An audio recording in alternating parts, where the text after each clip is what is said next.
Parce que comme vous voyez que le Burkina aujourd'hui, quand Damiba est venu là, ça a gâté tous vos plans. Parce que vous pensiez que Assimi Goïta et puis Damiba et puis l'homme du Mali, là, vous voulez former un axe. Et puis maintenant, on va dire maintenant, les trois pays là sont là contre la Côte d'Ivoire. Le fait que vous êtes caché pour aller voir l'idiot le gros bœuf malinqué qui est Afro-Caria, c'est comme ça qu'on appelle leur président. C'est comme ça qu'on appelle leur président. Le gros bœuf de Forêt-Caria là. Il ne peut rien faire. Lui-même, quand il marche, là, il ressemble à un homme qui est bête.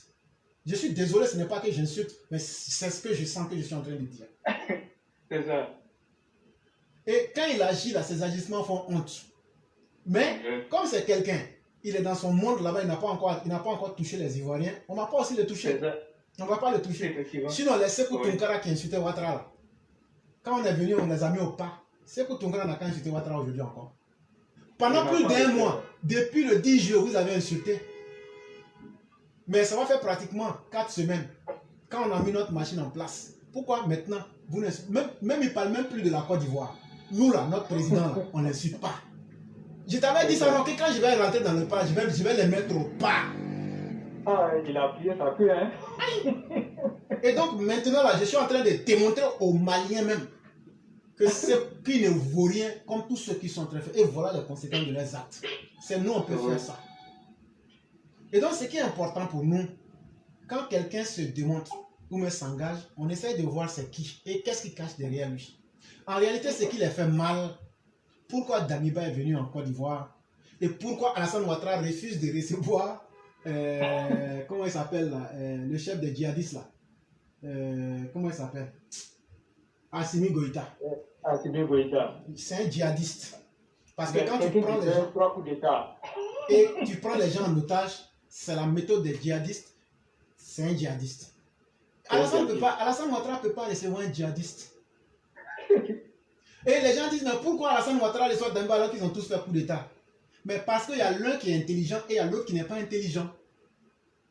En tout cas, humainement parlant, Damiba semble faire preuve d'intelligence. C'est ça. Et il semble faire preuve de quelqu'un qui n'est pas fier de ce qu'il a posé. C'est ça. Il n'est pas fier du coup d'État qu'il a posé. Et comment je sais ça? Quand il a appelé les anciens présidents pour discuter avec eux là. Oh oui. Et je crois même qu'il a dit même que l'autre même pouvait revenir, Rochemar Kaboré. Oui. Donc ça veut dire que là qu'eux-mêmes ils ont posé, là, ils ne sont pas fiers d'eux-mêmes. Mais ils sont en train de chercher à corriger. Et si tu suis très bien les discours, il a dit qu'eux ils vont vite faire pour mettre fin à la transition. Oh oui. Mais au Mali, ils disent quoi? Qu'il faut qu'on leur donne 5 ans. Un mandat complet. Et donc tu comprends déjà que il nous demande de violer avec lui les règles de la CEDEAO. Mais il faut qu'on vous soutienne que la Côte d'Ivoire, nous aussi on a passé par l'embargo. Le Mali aussi était dedans. Est-ce qu'un Ivoirien a incité les Maliens? Non. Au moment de Laurent Gbagbo, là, quand Côte d'Ivoire était sur embargo, là, on n'est jamais sorti pour inciter les Maliens ici. Parce que c'est une loi que tous les pays de la CEDEAO se sont donnés. Et donc, il ne faut pas voir en cette loi-là une personne. Mais il faut voir si tu dois combattre, tu combats toute la CEDEAO. Mais vous voulez que toute la CEDEAO vous aide à vous donner un mandat illégal. Et donc, comme vous savez que vous ne pouvez pas combattre toute la CEDEAO, il faut procéder par la division. Vous pensez que certains vont être vos amis, d'autres vont être vos ennemis. Là, comme ça, vous allez pouvoir vous installer. Ça ne passera pas. Et donc, quand quelqu'un sait qu'il a fait quelque chose qui n'est pas bien et il cherche à se corriger, cette personne encore là, on peut lui donner l'occasion de se corriger et puis de rentrer dans l'histoire. Et pour mon sens, pour l'instant, Damiba est un putschiste, Assimi est un putschiste, mais c'est que Assimi a fait 2 putschs en moins de 9 mois, mais Damiba a fait un seul putsch. Oui. Mais de toutes les façons, un putschiste est un putschiste, mais un putschiste qui cherche à remettre son pays dans l'ordre constitutionnel est encore mieux qu'un putschiste qui veut maintenir son pays dans le dogmatisme. Il y a beaucoup d'amalgames que les gens font parce que les gens, c'est vrai, Internet est devenu une source de renseignement aujourd'hui très importante, mais en même temps aussi, il faut savoir bien comprendre les choses et savoir aussi que Internet est devenu aujourd'hui une place de grande manipulation. Et plus quelqu'un parle sur Internet, les gens ont tendance à croire que c'est cette personne-là qui a la vérité. Allez regarder le nombre de discours de la junte au Mali. Allez-y, regardez le nombre de cyberactivistes qu'ils ont produits en si peu de temps pour essayer de faire du bruit. Donc à force de les écouter, à un moment les gens avaient pensé que ce que les Maliens disaient était vrai. Mais quand ce que tu as dit est vrai là, ton discours ne change pas. Quand ce que tu as à dire là est vrai, tu ne te dédies pas dans tes actions. Et donc, quand tu manques de sérénité dans ce que tu poses comme action, ça veut dire que toi-même, au minimum, tu n'étais pas sûr de ce que tu faisais. Et c'est ce que le gouvernement d'Assimi Goïta a démontré depuis le début de cette affaire. Le gouvernement de la Côte d'Ivoire, qui a fait très peu de communiqués, a toujours démontré que ces personnes ne sont pas des mercenaires. Et le gouvernement du Mali le sait très bien. Mais ils continuent toujours de dire à leurs cyberactivistes de dire que nos soldats sont des mercenaires. Alors qu'eux-mêmes ont les preuves que ce ne sont pas des mercenaires. Deuxième chose, comme je le disais, c'est une déclaration de guerre. Parce que si on veut utiliser les vrais termes, on a vu des pays entrer en guerre contre d'autres pour moins que ce que Assimi a posé comme acte. On ne peut pas supposer que des gens viennent attaquer. C'est une accusation qui est grave. Est-ce que quelqu'un, parce qu'on dit c'est un voleur, s'il vient dans ma maison là, est-ce que c'est un voleur? Non. Il faut attendre d'abord qu'il pose l'acte. Parce que quand tu vas aller devant le juge, on va demander, oui, on sait qu'il avait volé avant. Mais, est-ce que dans le cas spécifique, quand il est venu chez toi, là, est-ce qu'il a volé? Tu dis, non, non, non, mais moi je sais qu'il allait voler. Quand on demande, est-ce que les gens là, que non, eux, ce ne sont pas les militaires, ils n'ont jamais dit que ce sont les gens là qui disent qu'ils sont venus pour faire un coup d'État ou même pour déstabiliser le Mali.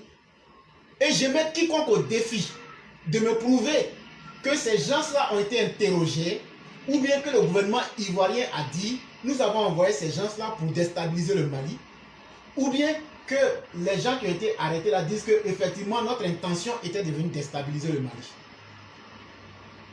Mais quand vous-même vous vous mettez à la place des gens pour créer une histoire de dire que quelqu'un veut vous déstabiliser, mais que vous ne donnez pas la parole à la personne, alors qu'on sait que ces gens-là, ce n'est pas leur première fois d'aller dans le même cadre, pour le même boulot, dans le même endroit.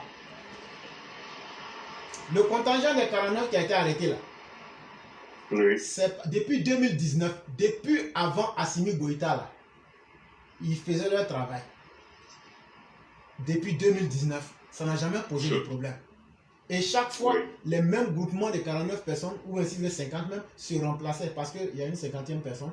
Voilà, donc comme ça n'a jamais posé de problème. Mais c'est au moment où Assimi se sent acculé. Ce qu'il a dit, que lui il allait lutter contre les djihadistes pour ramener la souveraineté du Mali, on se rend compte que depuis qu'Assimi, après son deuxième coup d'État, il est arrivé au Mali, le territoire du Mali est en train de se réduire. Alors que sous Ibrahim Boubacar Keïta, qui était un président civil, le territoire du Mali était plus vaste que ce qu'il a aujourd'hui. Tout à fait.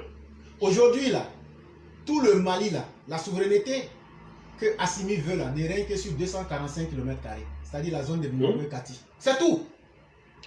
C'est tout. Si on ne maîtrise rien, le centre du Mali est occupé par la Katiba du Massina. Le nord est occupé par le MNLA et les groupes salafistes de soutien à l'islam. Mais finalement, les Maliens, Assimi ne peut pas aujourd'hui dire aux Maliens, parce que même les civils, comme Ibeka, ont été mieux que lui. Et donc, Assimi ne peut pas assumer cette honte. Il ne peut pas assumer ça devant le peuple malien. Et donc, il faut créer des ennemis extérieurs. Assimi est dans une stratégie de distraction. Parce que, chers frères, à la fin de la journée, là, Assimi a tout intérêt qu'aucun de ses soldats là ne soit mal portant. Lui-même, il sait que c'est une bombe qui est entre les mains. Parce que, supposons que Dieu ne le fasse pas, qu'un des soldats là meurt dans leurs mains. Est-ce que la Côte d'Ivoire pourra justifier qu'il faut laisser à Dieu? On devient, si on ne réagit pas, on devient un État faible, on devient un État incapable. Et tout le monde va donc dire on peut faire ça. Et c'est une manière de parler. Mais ce que je veux dire là, eux-mêmes ils ont tout intérêt à ce que cette situation-là ne dégénère pas. Parce qu'aujourd'hui, la vraie menace, et la menace la plus importante qui est sur le Mali, c'est le djihadisme. Ce n'est pas Alassane Ouattara. Non. Et même si ces gens-là étaient partis pour déstabiliser le Mali, ce qui n'est pas vrai. Mais aujourd'hui, là, le Mali dont on parle, là, c'est quel Mali? C'est pour prendre Bamako seulement. Ah. Donc, ils vont aller déstabiliser Bamako et puis ils vont dire on a enlevé Assimi, donc on a placé quelqu'un. Mais c'est que tu n'as rien fait. Parce que les djihadistes même vont profiter de ça encore pour élargir leur territoire. Mais même hier, les djihadistes ont gagné la ville de Talatay. Et donc, c'est ce que Assimi, incapable de répondre à l'échec total de sa politique, il crée un ennemi extérieur. Et il dit que c'est la France qui est son ennemi. Quand la France n'est plus là, il faut toujours se... C'est comme ça que les dictatures ont toujours fonctionné. Et je veux dire à ces milliers de Maliens qui nous écoutent actuellement là, peut-être que par crainte pour vos vies, vous ne pouvez pas dire certaines vérités. Mais aujourd'hui là, est-ce que vous vivez mieux? Ou bien aujourd'hui, votre vie, est-ce que vous la vivez mal? Ça, je vous laisse cette question pour que vous donniez la réponse que vous souhaitez. Mais une chose est sûre, beaucoup parmi les Maliens regrettent aujourd'hui les époques de IBK. Et ils vont plus loin. Quand ce n'est pas la France, c'est la Côte d'Ivoire. Mais en réalité, vous avez arrêté les 49 militaires. Dieu merci. La déstabilisation qu'ils voulaient faire n'a pas eu lieu. Mais est-ce que ça a permis à Assimi d'obtenir la victoire sur les djihadistes? Non. Mais ça a été plutôt l'effet contraire. C'est les djihadistes qui gagnent du terrain. Aujourd'hui, tout Mali, chers Maliens, votre souveraineté s'arrête aux portes de Bamako. Alors qu'au temps du BK, vous pouvez aller à Gao. Allez demander aux gens d'aujourd'hui qui sont à Gao s'ils veulent parler de... Si on peut leur parler de souveraineté. Ils vont te dire, mais tu es en train de parler de quoi? Allez demander aux gens qui sont à Moura si on peut venir leur parler de souveraineté. Ils vont te dire, non, non, non. Nous, on allait négocier avec les djihadistes. On va trouver notre solution parce que ceux-là, on n'a pas confiance en eux. Voilà la réalité du Mali. Et donc, ils sont en train de perdre et de distraire le monde en disant qu'eux sont les braves. Et à travers leurs propagandistes, on arrive à comprendre aujourd'hui, comme je le disais hier, que même les plaintes qu'ils avaient posées, Sergueï Lavrov a demandé au ministre des Affaires étrangères du Mali, Abdoulaye Diop, est-ce que tu es sûr des preuves? Abdoulaye Diop n'a pas donné la réponse jusqu'à aujourd'hui. Et le 1er septembre 2022, quand ils sont allés voter la résolution 2374 à l'ONU, leur résolution là, il y a peut-être 3 ou 4 semaines, j'avais dit que ça n'allait pas aller quelque part. Tout le monde a mis ça dans la poubelle.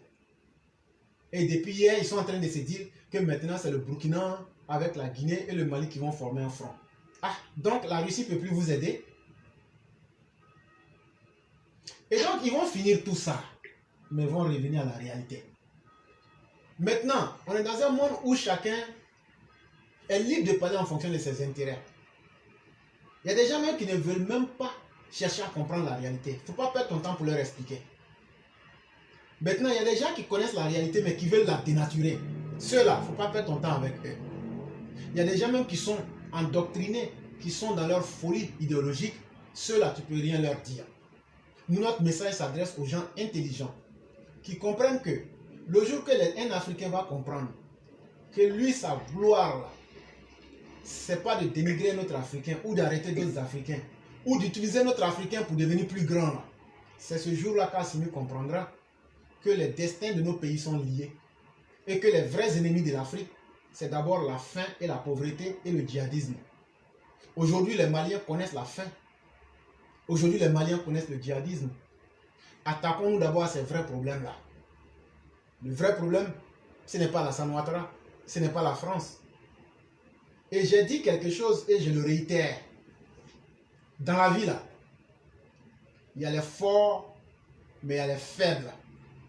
Mais selon là où tu te situes, là, le plus important, c'est comment chercher à quitter la position de faiblesse. Même si tout le monde t'insulte, mais que tu arrives à améliorer ta condition, c'est déjà une avancée. Et j'ai dit quelque chose, mais j'ai dit que c'est aux gens intelligents qu'on parle. Cher frère, Oui. si toi tu sais que moi, éclaireur, pro-vérité, je suis celui-là même qui est le voleur de la maison. Mais si tu me confies la clé là-haut, le problème n'est pas fini. Ah, ça c'est clair. Bon, on dit que c'est les Français les djihadistes. C'est eux qui aident les djihadistes. On dit que c'est les Américains. On dit aussi que c'est les Russes. Bon, comment on ne comprend plus l'affaire là? On dit non, les Français, eux n'ont qu'à partir. Bon, les Russes que vous voulez aussi là, eux aussi on dit, d'autres disent qu'ils ne sont pas bons. Bon, et si on les mettait et tous sur le terrain maintenant? Et si on les mettait tous et puis on leur confiait maintenant le sort du Mali? On va voir qui est le vrai djihadiste et qui n'est pas le vrai djihadiste. On va voir s'il peut faire quelque chose, mais s'il ne peut pas faire quelque chose. Ce que j'ai dit là, j'ai dit c'est aux gens intelligents que je m'adresse. C'est pas aux gens qui disent, bon, la France est quittée là. Mais aujourd'hui, dès que la France a quitté Gao là, allez demander aux gens de Gao s'ils sont en paix aujourd'hui. Ça fait plus de 4 mois. Il y a un embargo, les djihadistes ont bloqué les chemins, les gens souffrent. Je n'ai pas dit que la France est la solution, mais la Russie aussi n'est pas la solution. Parce que quand on prend les résultats qu'on regarde, ils n'ont rien donné en termes de résultats.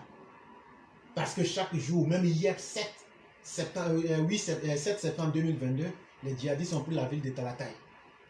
Ils n'ont pas pu libérer le centre même du Mali que Amadou Koufa détient. Et donc, ça veut dire que cette solution-là, même que les propagandistes font là, ça n'a pas donné de solution. Mais ça a toujours été la marque des dictatures. Il faut toujours trouver un ennemi pour essayer de jouer les braves dans la conscience. Mais la réalité vous rattrape. Les Maliens ont faim et les djihadistes tuent l'armée du Mali et le peuple du Mali. C'est contre ces deux-là qu'il faut s'attaquer. C'est très important. Sinon, si le président ivoirien avait agi illégalement, l'ONU ne serait pas partie à plusieurs fois. L'ONU ne peut pas se fourvoyer à cause de Alassane Ouattara. Pas du tout. L'UA ne peut pas se fourvoyer. Les nations, comment on appelle, la CEDEAO ne peut pas se fourvoyer.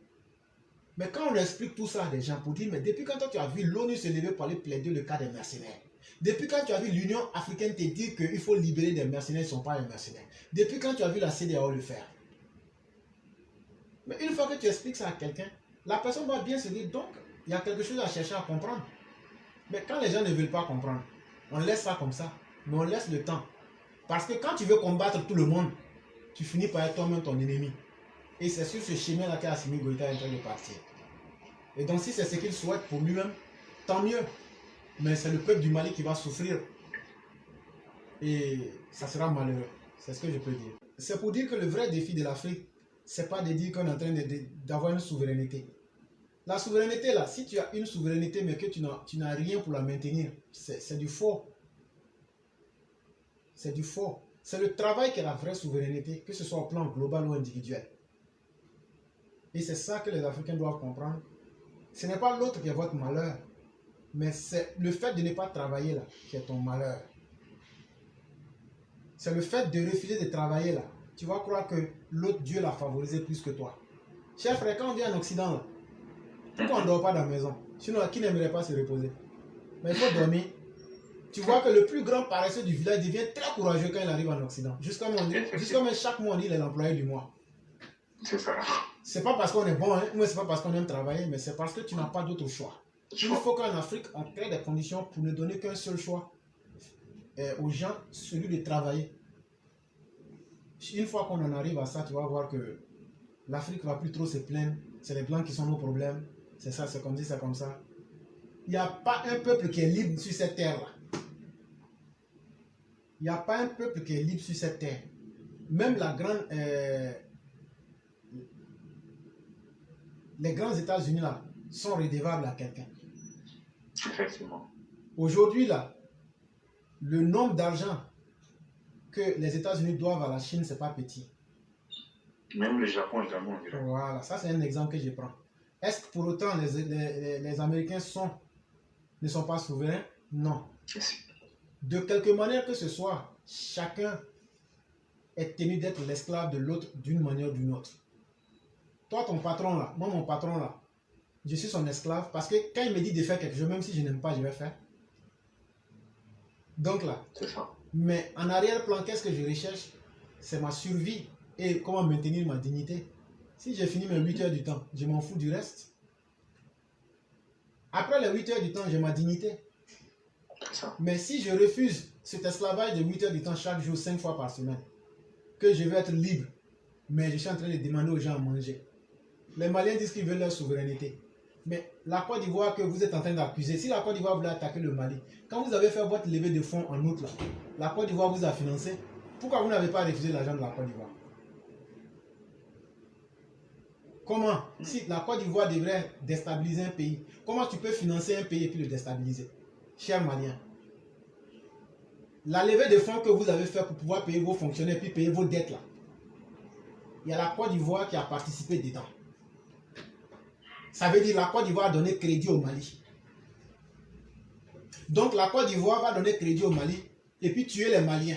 Et sans se poser la question qui va payer son crédit. Chers frères, je crois que les Maliens devraient réfléchir. On peut mentir, mais on ne peut pas soutenir le mensonge. Alors que par tous les plans, par tous les systèmes de réflexion, nous on peut vous prouver que vous êtes dans le faux. On vient par la logique pure, on vous montre tous les jours. On fait par syllogisme, on vous montre. Je sais que ça c'est un peu trop fort pour eux. Mais même si on tombe encore dans l'absurde, on vous démontre.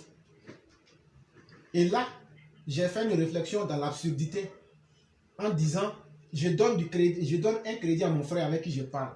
Et puis demain, je m'en vais le tuer. Mais après, demain, je vais venir demander qu'on paye mon crédit. Qui va payer mon crédit? Celui qui doit payer que ça tue. Donc, même dans l'absurde, ce que les Maliens disent ne tient pas.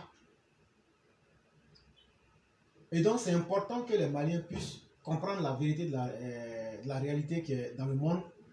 Que le monde ne fonctionne pas avec ce que nous on veut, ou même ce qu'on dit. Le monde fonctionne avec des règles qui arrangent la majorité. C'est ça qui est important. Vraiment, merci, chef. Donc, cet équivoque étant bien levé, il faut dire à ces frères-là que eux passeront, Assimi passera. Mais la Côte d'Ivoire ne sera jamais un État qui va s'attaquer injustement aux uns aux autres.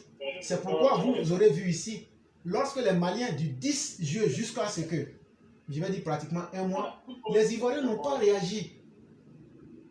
Mais c'est quand ils ont commencé à insulter, à dénigrer pendant plus d'un mois, on est sorti pour leur dire, sur la base des arguments que nous avons aujourd'hui, nous voyons que vous êtes totalement dans le faux. Okay. Voilà, vous êtes dans le faux et on va s'en tenir à la réalité pour vous la montrer. On est sorti, on a mis les preuves. Mais ce qu'on a même hier, j'ai dit, ce que j'ai dit là, si c'est faux, vous insultez ma maman, vous insultez mon papa, c'est pas leur faute s'ils m'ont mis au monde. Et si je suis plus intelligent que vous, vos insultes sont une bénédiction. Chers Maliens, dans mon inbox là, vous insultez ma maman, ça ne peut pas résoudre votre problème. Mais la réalité qui est là, quand ton papa, moi mon papa et puis ma maman, on met un enfant comme moi au monde qui dit, moi je lève la tête. Ce que je dis là, il n'y a aucun Malien qui peut lever ça. Même hier, j'ai démontré les mensonges des Maliens. Il n'y a aucun Malien qui peut lever ça. Non. Donc là, le travail que mon papa et ma maman ont fait là, si on les insulte pour ça là, ça c'est pas injure. Parce que ce qu'ils ont sémé là, c'est ce que j'ai mis. J'ai dit, venez lever, vous n'arrivez pas à le faire. Moi, mon papa et ma maman ont créé un être humain qui est capable de venir dire quelque chose, qui dit, il n'y a pas un qui va venir lever. Ce n'est pas la première fois, ce n'est pas la deuxième fois. Mais je vous attends. Parce que quand des parents ont mis un enfant et un être humain qui est digne et qui dit que lui, son référence est la vérité, la personne peut lever la tête partout. Et c'est ça le problème d'Alassane Ouattara. C'est ça le problème d'Alassane Ouattara. Quand tu brilles, quand tu as trop de qualités, les hyènes, les personnes dévalorisées, les personnes dévaluées cherchent à te tirer vers le bas. Vous ne pourrez pas nous empêcher à dire la vérité. Et donc, ce sont des stratagèmes pour énerver les gens, pour dire, ah, c'est une Burkinabé, pourquoi elle est d'une Ivoirienne? Mais pour nous, on n'est pas dans le même champ de pensée. Moi, même si je vois un gars mourant là, ma nature veut que je l'aide en tant qu'humain. Maintenant, qu'il m'aime ou qu'il le reconnaisse, ce n'est pas mon problème. Et c'est ce que cette dame-là a fait. Parce que d'abord, celle qui a sauvé est africaine, et celle qui a été sauvée est africaine, et l'enfant qui est né est africain. Donc, votre panafricanisme à géométrie variable et dans l'hypocrisie, là, ça ne passera pas. Vous serez dévoilé tôt ou tard. C'est ce que j'allais ajouter.